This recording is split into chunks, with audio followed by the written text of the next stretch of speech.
Hello viewer at home. Once again we meet for our science lesson.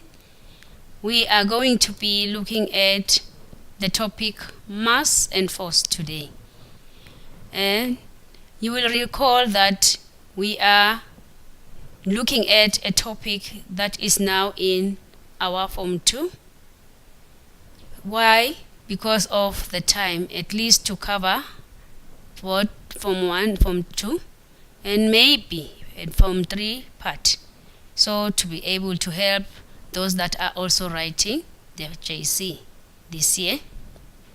So let us look at the topic mass and force together now. Sometimes we move things from place to place, and when we do that, we need to put some effort. We put some effort. Why do we put effort? So that we are able to move those particular things. Effort is the force that we apply for an action to happen.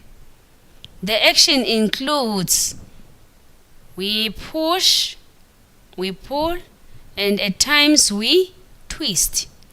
So action may involve squeezing, may involve bending, may involve lifting things, you stretching them, you twisting the objects.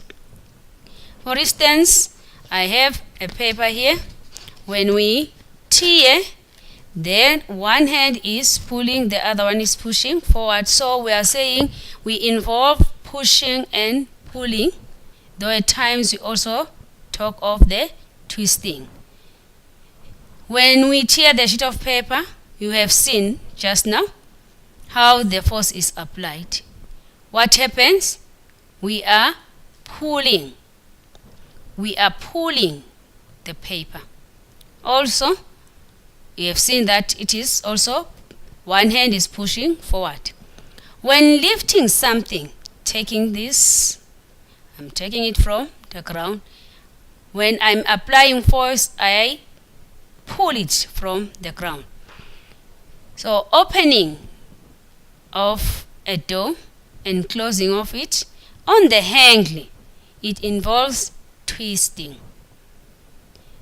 Where we twist first the handle, then pull the door when you open it, and we then push it backward by the handle, respectively. As I have said, now you are closing the door. You have to push it. Force is therefore defined as a push, a pull, or a twist because of the actions involved when applying force. There are many other actions that we observe or we normally do in our everyday lives where we see the actions due to our applying the force. Let us study this table that is following. It shows some actions, the names or kinds of forces, and then on the last column I'll be writing the kind of force from the list of forces that we have listed. Here we have the action. On the first column we have the action, and then list of forces, not chronologically, just listed for me to decide what kind of force, and then I will write it on the space provided. So when a flag is flying, what is happening? Some force is pushing it to blow. So this force comes from the wind. So we say it is wind force. The wind force. So I have used this one. Wood floating in water. When you put a piece of paper on water, it seems to be floating, yet you were dropping it so that it should move down. but it is floating. Why? Because there is force pushing it upward. Hence we call it the upthrust. Upthrust, because it is moving or it remains upthrust. And then an apple falling from a tree. Why does it fall from the tree? It is because of some force pulling it to the ground. Since it is pulling it to the ground, we then talk of gravitational force or force of gravity. Gravitational force. And now the water rising up a stem, which means normally we see this in the lab when we use the capillary tubes. When we put them in the water or in a test tube or in a beaker filled with water, the glass tube, if we see that water comes up, it is also moving up because it is pushed. But this form is called capillarity force. It is capillarity force.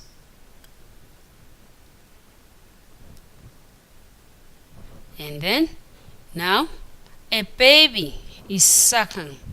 We put the mouth on the bottle you used to feed or on her mom's breast, and what happens, we'll be able to try to take out this milk by force, and we call this kind of force that of suction. Suction.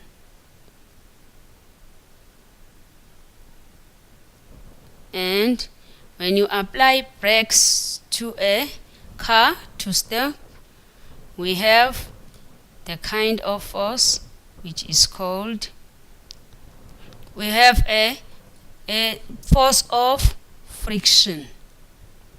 It forces the car to stop, so we have a force of friction. I think I omitted this, it was supposed to be there.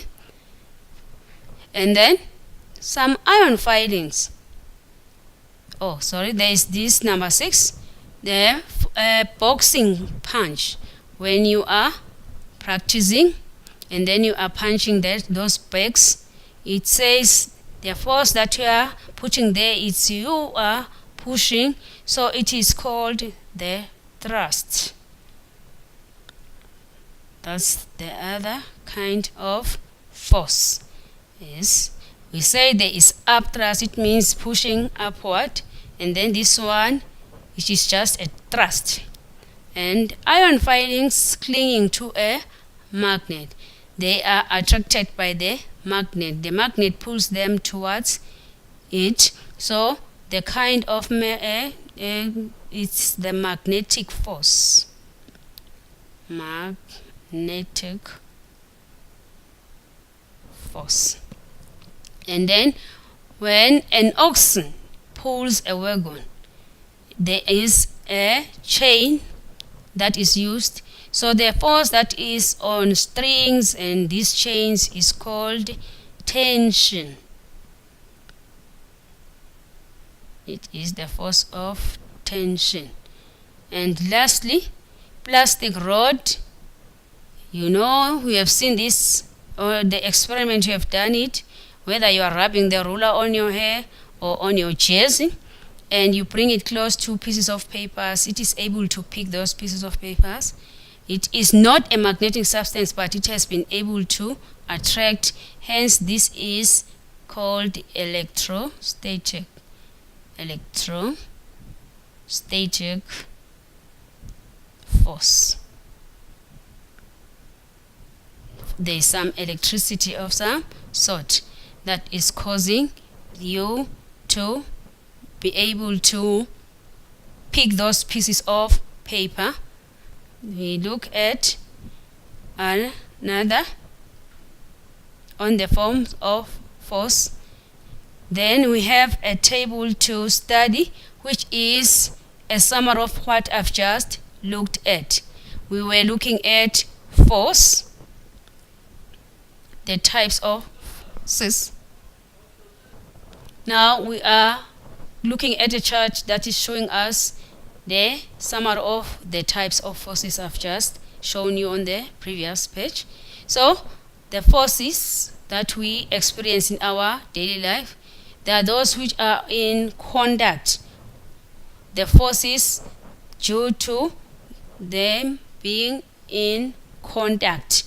The objects that exert the force are in contact. So we have the force here applied. We are in contact with the box. Then we are pushing it. As you can see, the arrow is showing the direction of movement, and it's also showing a direction of motion. It means it is pushed this way. But there is another force, friction, which is acting in its opposite. This we are saying the force is in contact. So force due to the action of the muscles, and you have the force opposite to the direction of how we are moving the box. So here we also have the other types of force. We have the magnetic force, electrostatic, and gravitational.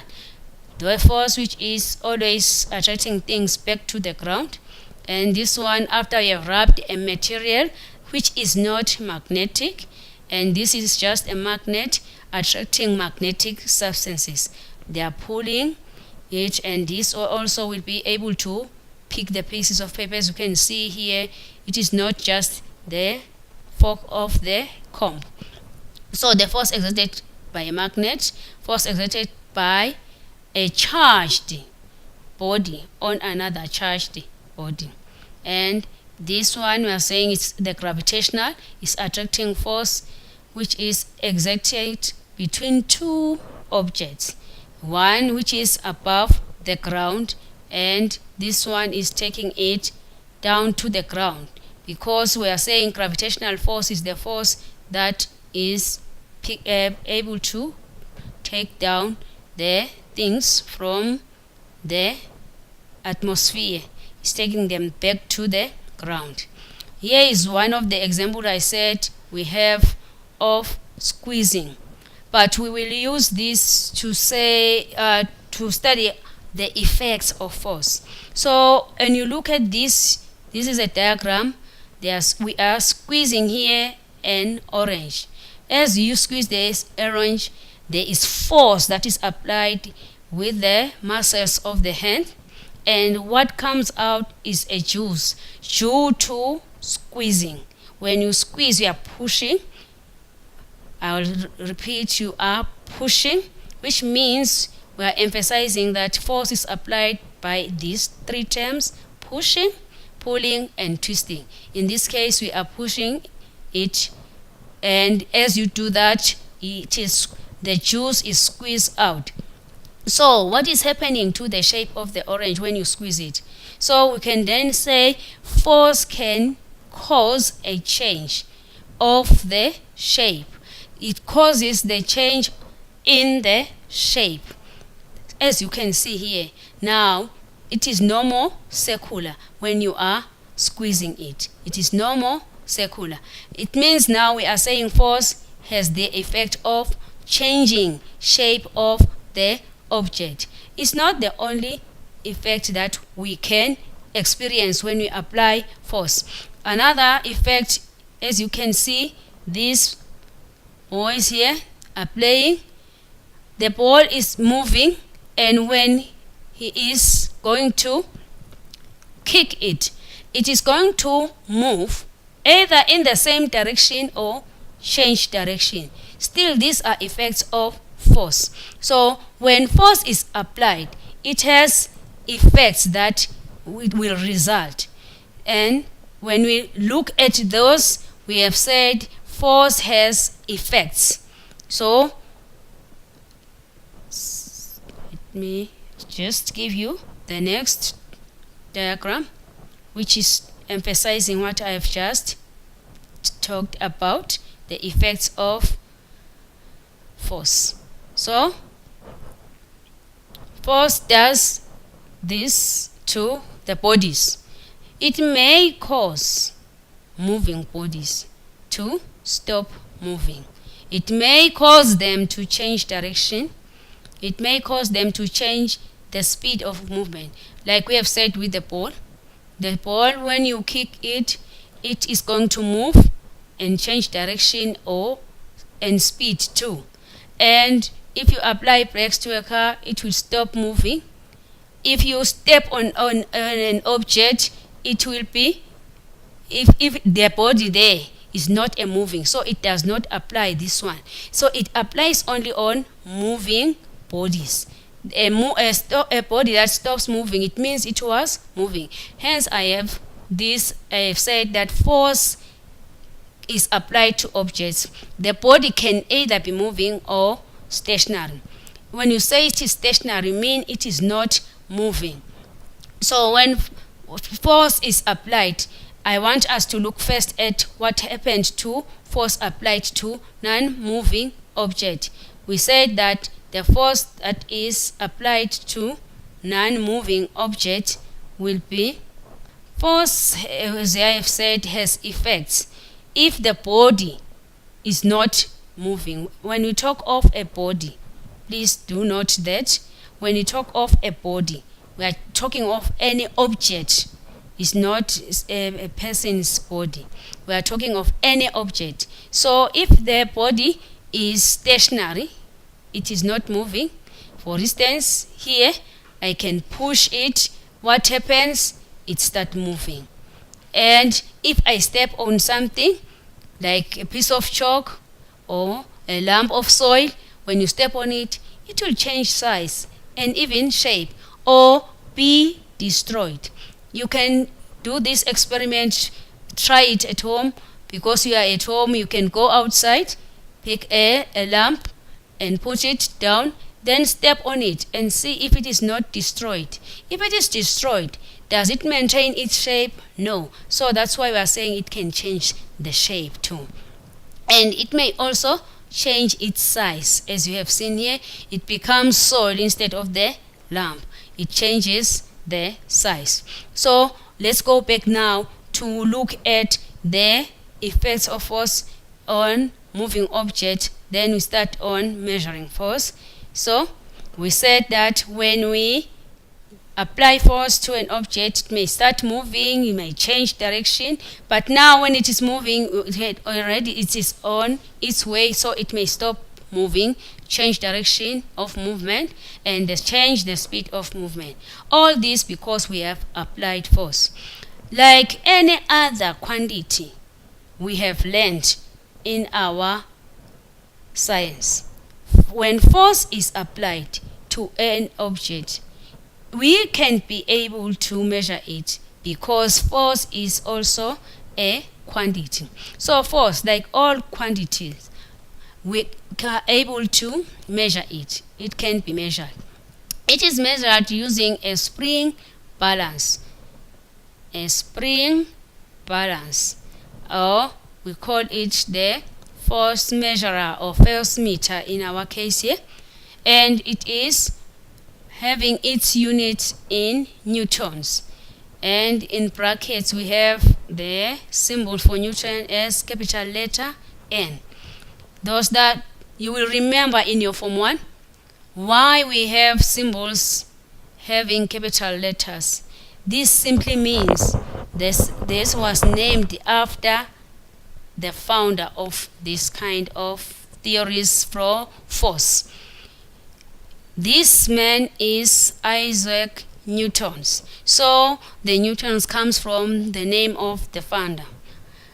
As actions happen, force used can be measured. So here we have force being measured. How much force is applied for the wooden block to move on this surface, or this surface? It seems like we have wood here. So when you pull it towards this direction as it shows here. And remember, we have said there is force that is opposing the motion. So there is force of friction in that direction. Then we have the force meter. It is able to measure as it stretches the kind of force here. it is the tension, remember? So it is stretching and is able to pull from positions 0 upward, so that it is able to record how much force is applied. So whenever we are measuring, remember we have said it is best that we measure correctly. We have to use instruments, not our imaginations or our thoughts. And then the measure. So we measure the force needed so to make the block move. What are we using? We said we use the force meter or force measurer or the spring balance. And we use the force meter to pull. We don't need something else to pull with because we are not going to be able to measure. So we just pull using a string here so that this is able to be in contact with what we are trying to pull. And then the recording step will be happening. We then pull the block over the different surfaces. Why different surfaces? Now, this is because we have already talked or introduced frictional force, which we have said it opposes motion. When we do that, now in different surfaces, it will be showing the different amount of force used. Does it mean it's what the block measures or weighs? No, it simply means how much force am I applying as I am the individual trying to pull the block. So now pulling a box which is filled to the beam, hence fully, can be difficult than when we use a trolley for the same amount of contact. For instance, in groceries, if I go to the shop, I buy things, I carry them with a box. There is more force that I need to carry this on my own. Hence, it becomes difficult for me to move with the box without stopping anyway before I reach my destination when I'm carrying this heavy box. But when I use a trolley, that is why in the supermarkets we have trolleys to help us, so we are able to take whatever grocery we have bought to our destinations. So we are saying it is going to be easy when you use the trolley for the same amount of the work we are going to be doing for the same box that we are carrying. But it will be easier when you have the trolley than when you have to take it with our own hands. It is not going to be the same amount of force that we use. This is due to the force which is opposing the motion called friction. Already we have said we now have a force called friction which opposes the motion. What happens now on these different surfaces when we are looking at or when we are studying the force in these different surfaces when it is moved? We know that when it is moved, the force acts in the opposite direction. Which force are we talking about? The force of friction. I am pushing this, for instance, forward. I am pushing this forward, as you can see, but I am moving it on different surfaces. What happens? In the laboratory, we have done experiment where we were able to pull a wooden block, like the first one I have shown you. We were measuring force. We pull the different wooden blocks on top of the desk, on some beads, on wet surface of the floor, or on dry floor, on the ground, or on dirt. When we did that, we then recorded the force which we are able to get for each movement. So that we said we use wet, oily, smooth, and rough surface. From the surfaces I have mentioned, you will recall that the ground is always rough. In the floor, it can be rough when it is already dirty because of the soil, but it is normally, when we have cleaned, it is normally smooth. But even though it is smooth, it cannot be as smooth as the top of our desk. And then, so when we move there, we record, as I have said, we record the different forces of amount of forces recorded. We record them on for each of these different surfaces. And when all this has been done, what happens? We then have to compare. We then compare. The recordings are then compared. We look at the amount of force applied, 0.2 up to maybe 4 newtons when you use the first measure. It is then concluded based on the amount of force applied. Which surface, therefore, offers more resistance to the movement of the blow? And from there, we then say where there is less force applied, it means there is going to be less resistance to the movement, which means there's less friction. And where the force is more, that is the force applied, it means there is more friction. Then the effects of friction on moving bodies can be studied too. We have said that friction opposes motion, which means as it opposes, it will cause the movement to be slow and also make it hard for us to move the objects.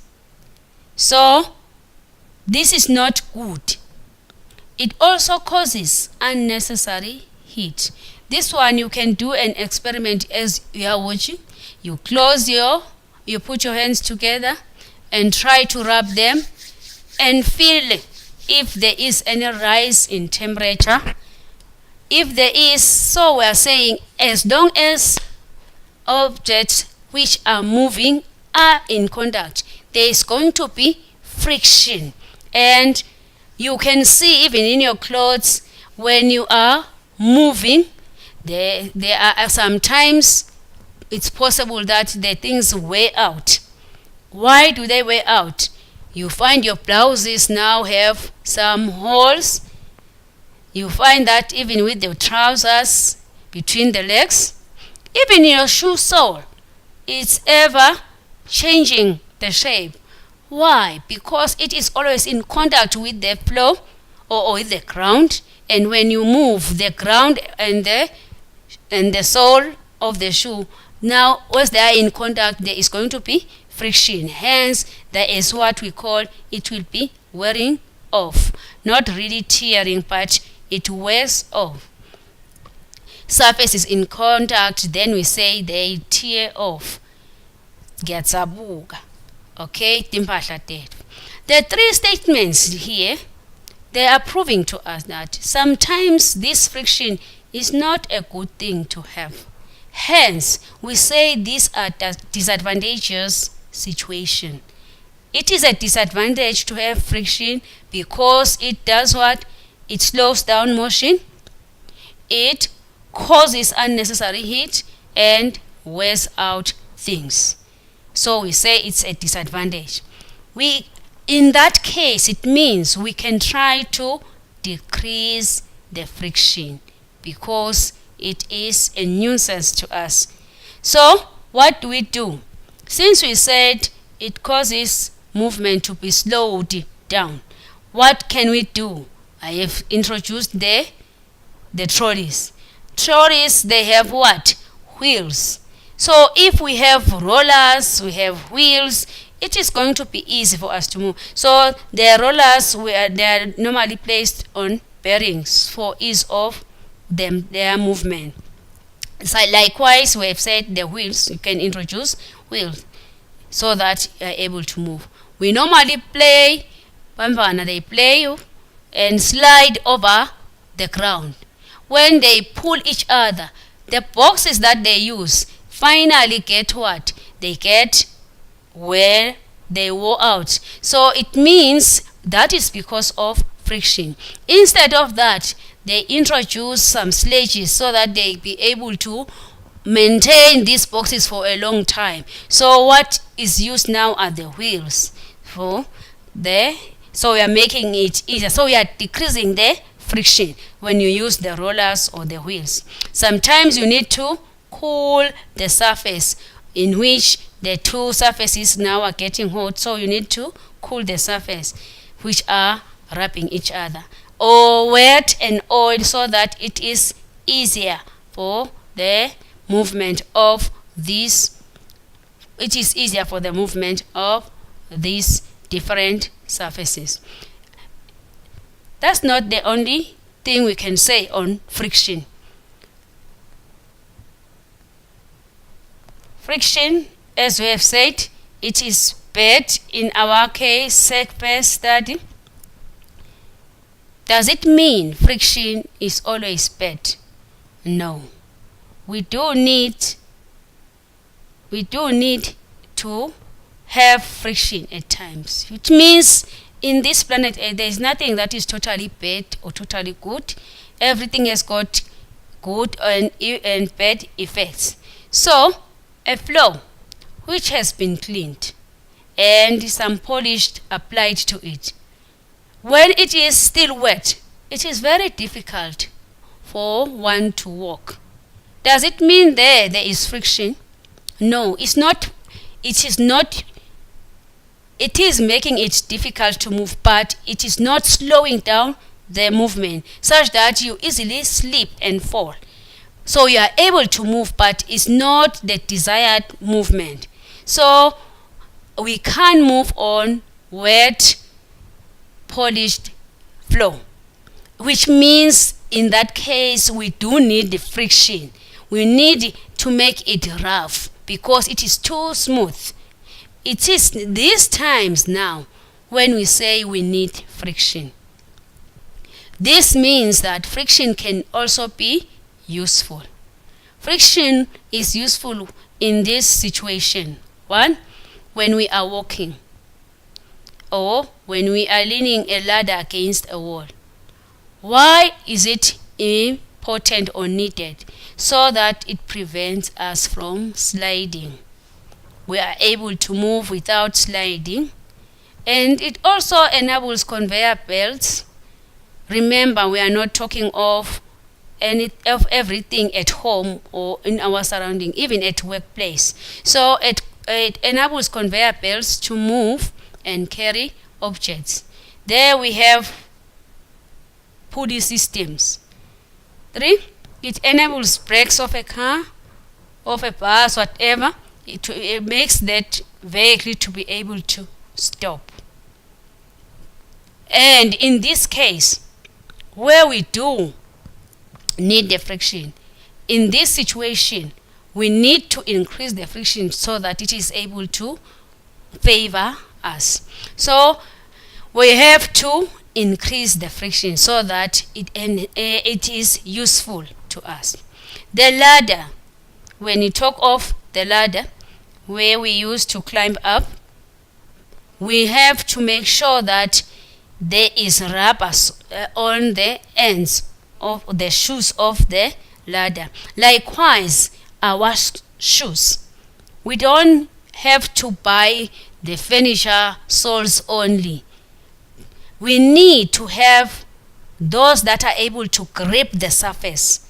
So if they are not able to grip the surface, what do we need? Now we have to replace the shoe soles. Hence, we are saying we need them to be having an increased friction. We increase the friction by the rubber soles. They shouldn't be just on their own. The sole, they shouldn't be smooth. They need to be now having a grip. So when you talk of cars too, as they apply the brakes, if the car tires have lost the threads, they too won't be able to stop and prevent accident. So the car tires, that's why they are continually replaced when they have lost the thread, so to grip the ground in which they are in contact with, the road we are traveling on. We have also to replace worn out belts in the conveyor belts. We also have to replace the worn out brakes, so to prevent accidents from happening. Because when we do not replace them, what will it be? There won't be friction, which we say we need now. And we said friction can be a disadvantage and also be an advantage. An advantage when we need it, and it's a disadvantage when it is now destroying us. So movement can also be affected by mass of the object that we are moving, not just friction. When we put some weight, for instance in the wooden block, when you put some weights which we use in the lab for measuring, or we put something on top, a bag of salt on top of a block, and try to pull, now it becomes difficult to pull. It's not due to the friction only now, but it's because of the extra mass of this object we're pulling. So it doesn't matter now which the surface we are talking about. As long as you are adding the weight on top, it will become difficult for it to be pulled along. This is due to increase of its mass.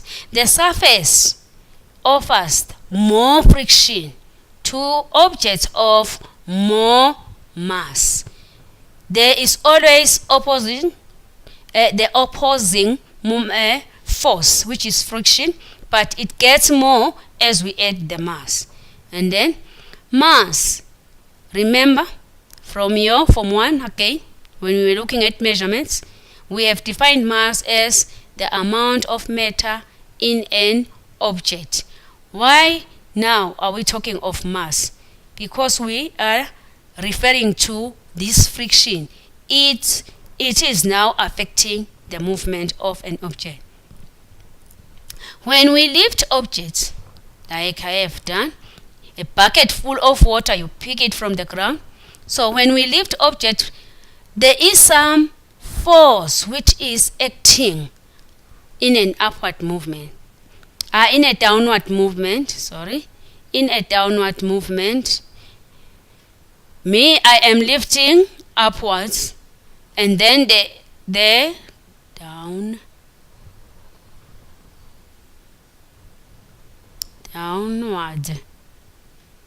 in a downward movement. So I am pulling the bucket full of water and I'm pulling it upward, and there's that force which is acting downwards, which I've said it is the gravitational force.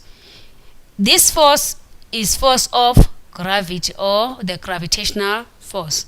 That is why we have said things always fall down whenever they are thrown up. When you throw a ball up, it doesn't go forever.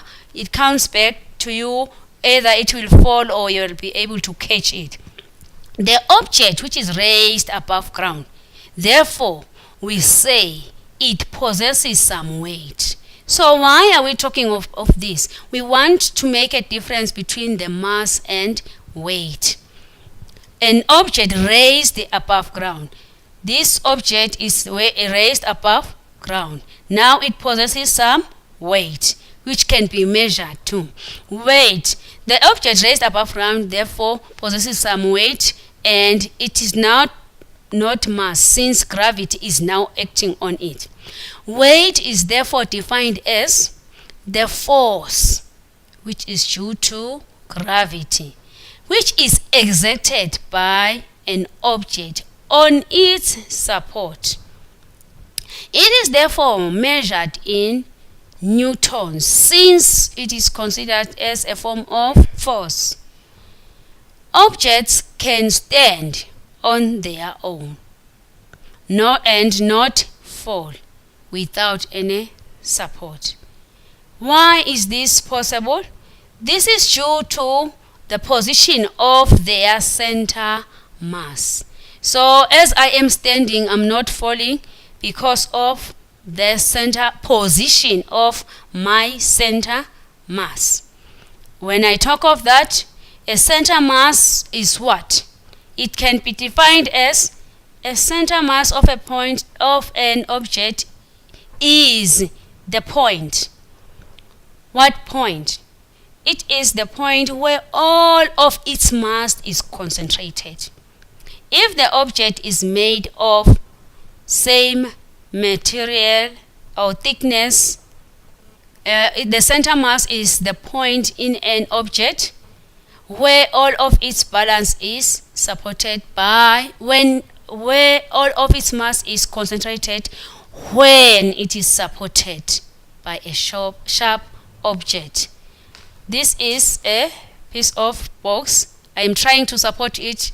It is not able to stand, or I may use even since it is able to stand now at this point, it means this is its center mass. So the center mass makes it to be able to balance and not fall when it is standing on a certain point where all of its mass is concentrated.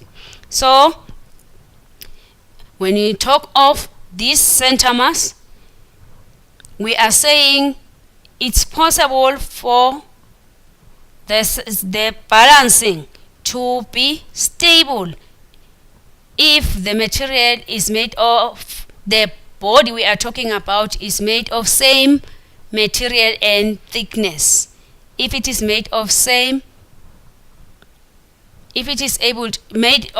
material and thickness, then its center mass will be at its center.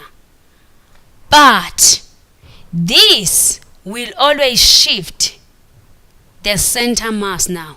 It always shifts towards the heavier side if the material from which it is made is not uniform. Even if it is uniform, once you change the position of the center mass, then it will be difficult for it to be able to balance. It will be concentrated on one end. Center mass of objects of symmetrical or regular shape can be found easily. The axis of the matrices. The axis of these symmetrical shapes are marked on the objects. What do? I have a rectangle. I have drawn a rectangle for you, or I have used a rectangle to show the center mass, and we are saying for one to find the center mass.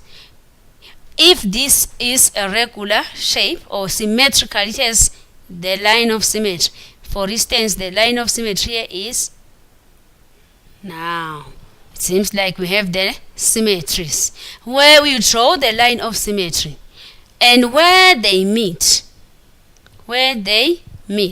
this is its center mass.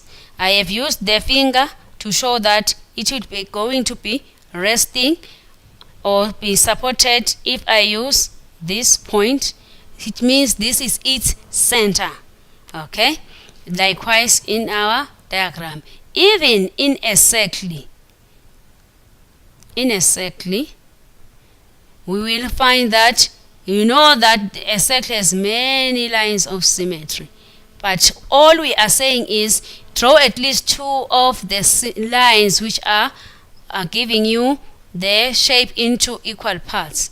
So this, we say these are the lines of symmetry. Where they meet is said to be the point of which is called the center mass. We have other objects are of regular shape, and for them we can find the center mass by suspending them on a plane, as shown below. What do we do? What are the steps that we follow when we do this? We always follow some steps First things first, what are we going to do therefore is we make a drill, which means you take, for instance, this shape, say it is now irregular. I don't have now a specific shape which is making it symmetrical. So I will use punch holes. You will punch holes from each corner or from each of its vertices, the vertices. So here you can see, these are the examples. We drill the small holes so that we hang it. It is hang now. We hang it here. And again you hang a plumb, this, which is now having, for instance, we normally use the ball and ring, which is, we just use the ball for the bob swings. We normally use that in the lab. Why? So that we are able to have this straight from the corner and be able now to do what?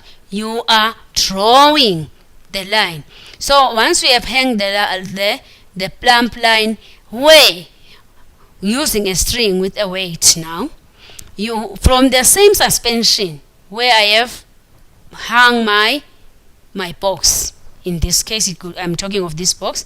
You take it, you punch holes, you put a string, you hang it, let it move freely, and once it has rested, you hang in again the same. Now we have said the plumb, and now once it is stretched, you draw the line along the string for the plumb, so that once you have drawn, you take out again both of them and rehang now with another point. So we start, for instance, using this point, and then you remove it once you have drawn the line, and you hang with another point, and then you draw the line. Where the two lines will meet will be the new center mass. Okay, as you can see, this is just is showing what I am trying to explain. So the point of intersection now is going to be the center, the new center mass, because we are finding it in this case. In this case, I have this house built and is put on wooden blocks. As you can see, he is trying to see the hand being used to remove this one wooden block. What will happen when we remove this? It means here there won't be a balance. Instead, it will be it is going to fall towards where most of its center or of its mass will be concentrated. It changes the position of the center mass of this object, and we don't like that to happen, because when it happens, it will trip.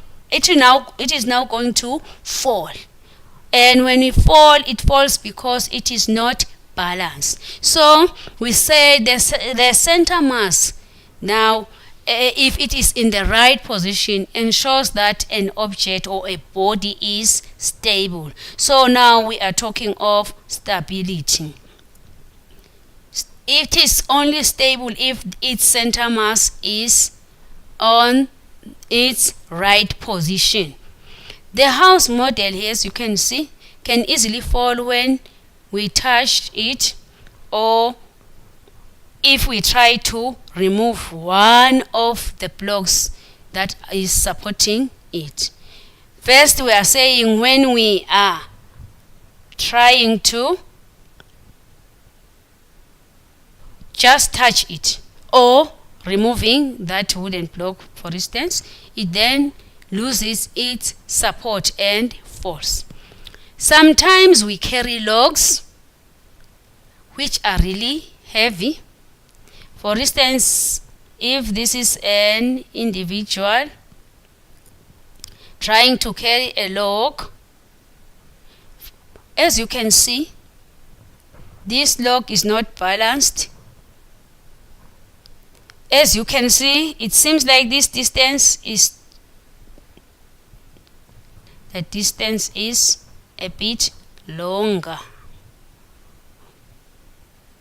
The distance is long here than this distance. If the distance is not equal, then the log is not going to be balanced. Instead, it is going to fall on the side where all of its center mass is pushed towards. Okay, so we're saying when we are carrying logs, or for instance heavy three-legged boat, many other heavy objects, we also apply the principle of the center mass. Where is the center mass positioned? So that's why we are saying the position of the center mass when carrying this heavy object will lead or has led scientists to making tools which are now used for us to work easily. We now have what we call simple machines, which we use for us to do work easily. We use mechanical devices for applying a lesser force, such as the inclined planes, where we have, for instance, a wooden block, a wooden plank. Here we are trying to take some crushed up in where they are building. There is a construction. They will take the wheel up here instead of picking it up. This is what we call the example of an simple machine, which is called an inclined plane. So we are saying all this, we are trying to make our job easier, which means we cannot suffer when we have scientists. They are able to make for us what we need so that we are able to work easily. Lever assist is a simple machine, is one other example of a simple machine. Here I have given you what the inclined planes. Another one is the lever system. A lever is therefore defined as a simple machine that makes work easier for us to use. It involves moving a load. Whatever I am carrying is a load around a pivot, a fulcrum, using force, which we call now a force. Force applied is called the effort. Force applied is called the effort.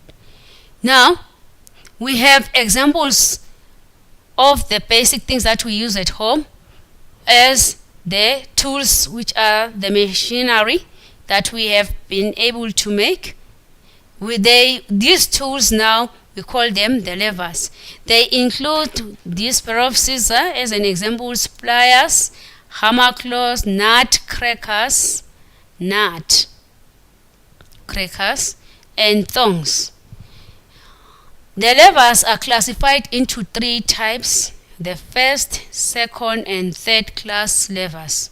They differ according to position of the load, the fulcrum, and where we apply the effort as we are doing some work easily. So here is the list of the examples of the three types of levers. The first class lever system we have here. The first class here is one example. The puncher. Where do I apply force as an individual? Using this, I apply force here when I apply force here, this part turns. This is the turning part which is said to be the, this is the fulcrum or pivot. It is between where I apply the force and the part where I put my paper, that is the load. Again, we have, this is an example of a first class lever where we have, I have said we have fulcrum. We normally use this. We normally use this as for the fulcrum, and sometimes you will find that here I said I have applied the effort, and here is I'm trying to lift a load. So this is going to go up when I am on this side. So it must be, in this case now it's going to be parallel, but I am trying to lift something up. Same thing here, I am using this simple machine. And again we have this as an example, the seesaw up and down when we play at the park, the game parks. When we go and play there, the seesaw up and down, the fulcrum, here this is down, which means it must be lifted up. I apply effort in this direction and then it will go up. The second class lever now involves the, here is an example of a second class lever. What we have is a wheelbarrow. What is in between? Here we have the wheel, which it will turn on this, and the load. You carry the grocery from the station, you're taking it home, and I am going to hold it at the end. So what is in between is the load. Now, first class, what is in between is the effort. Second class is the load. And in the third class, like for instance in the nut, when you are trying to pinch the nut, the turning effect point, which is the pivot or the fulcrum, is at the end, and in between is what we are trying to crush, the nut. So it means it's this, the load, and at the end we have applied. So it means these two second class lever, what is in between is the load all the time in a second class lever. And then in the third class lever, soft return, we have it here.